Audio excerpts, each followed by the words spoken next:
اچھا مولانا نے پوچھنا تھا کہ یہ جو دارالکفر ہے یہ اب اور جو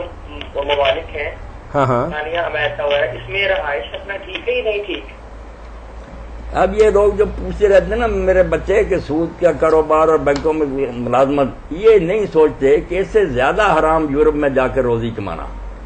وہاں برطانیہ میں رہنا، امریکہ میں رہنا، بالکل دارالکفر کی جو رہائش ہے یہ سود کے مقابلہ میں بہت زیادہ جرم ہے، کوئی حق نہیں کہ لوگ وہاں جا کر رہائش کریں۔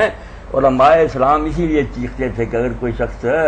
اجازت لے کر پرمٹ جاتا نا تجارت کے لیے، وہ بھی 1 سال سے زیادہ دارالکفر میں نہیں رہتا، واپس لوٹے، وہاں شادیاں نہ کرے، اولادیں بگڑ جائیں گی، تباہ ہو جائے۔ اور جو لوگ گئے ہیں پڑھے آپ کے مرتبان کے مضمون، جن میں ذرا بھی شرم باقی رو رہا ہے کہ وہ دن منحوس کون سا تھا جب ہم یہاں آئے، اب ہمارے سامنے ہماری بچیاں جو ہیں بوائے فرینڈ لیے پھرتی، روک نہیں سکتی، وہاں اگر روکا اسی وقت پولیس آ جائے گی آپ کو اٹھا کر لے جائے۔ تو یہ روزی کمانے کے لیے لوگ اپنا دین تباہ، مولانا کی بات پوری ہو لینے کے آپ کا جو جلدی نہ کیا کرو، یہ بچہ بہت جلدی کر رہا، سوال پر سوال۔ کوئی نہیں، یعنی مولانا نے یہ فرمایا ہے کہ دارالکفر کے اندر اگر باہر مجبوری بھی رہنا ہو تو اسلامی اسٹیٹ جو ہے وہ صرف 1 سال کے لیے پرمٹ جاری کرتی تھی۔ اب آپ اپنا سوال کیجئے۔ انڈیا میں جو مسلمان رہتے ہیں ہاں وہ بھی دارالکفر ہی ڈکلیئر ہوگی، دارالکفر ہی ہے، مگر وہاں سے وہ بیچارے ہجرت کر کے کدھر جائیں؟ آپ دیکھیں نا کہ پاکستان کی آبادی 17 کروڑ ہے مسلمانوں کی، اور ان کی آبادی مسلمانوں کی ہم سے کتنی زیادہ ہے؟ 25 کروڑ ہے بھائی بتا رہے ہیں، تو کہاں جائیں گے وہ؟ یہ میرے بچے ذاکر نائک یا دیوبندی یا بریلوی جو انڈیا میں رہ رہے ہیں، ان کا مسئلہ، اور یہ یہاں سے نہیں گیا کہ مسلمان ملک سے چلے گیا دارالکفر میں شوق سے، وہ پہلے وہاں رہتے تھے۔ ہماری تقسیم ایسے ہو گئی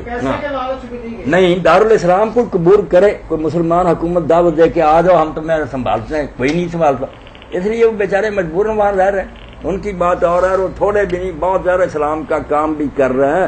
یہ لوگ صرف جو روٹی کما رہے ہیں، یورپ میں بچے بگڑ رہے ہیں، خود یہ بھی بگڑ جاتے ہیں۔ یہ وہ ہے جو علماء وہاں کام کرتے ہیں، وہ دین کو بہت سنبھالے بیٹھے ہیں، ورنہ پتہ نہیں ہندوستان میں کیا اثر ہوتا مسلمان۔ آپ جانتے ہوں گے کہ بنگلہ دیش میں بہاریوں کی تعداد جو ہے وہ 20، 25، 30 لاکھ سے زیادہ نہیں ہے۔ ضیاء الحق کے دور سے یہ کام چلا تھا، اور رابطہ عالمی اسلامی نے یہ ذمہ داری اٹھائی تھی کہ پوری دنیا کے مسلمان ممالک پر ان کو تقسیم کریں گے، اور 30 برس کے باوجود ابھی تک یہ مسئلہ حل نہیں ہو سکا، اور تعداد ان کی 2 سے 3 ملین ہے۔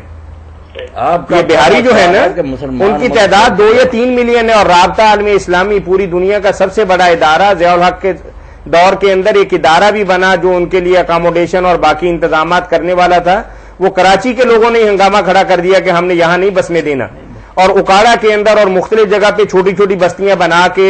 غلام حیدر وائیں کے دور کے اندر ان کو بسایا بھی، لائے بھی گئے، لیکن بہرحال معاملہ حل نہیں ہوا جس طریقے سے ہونا چاہیے تھا۔ چلو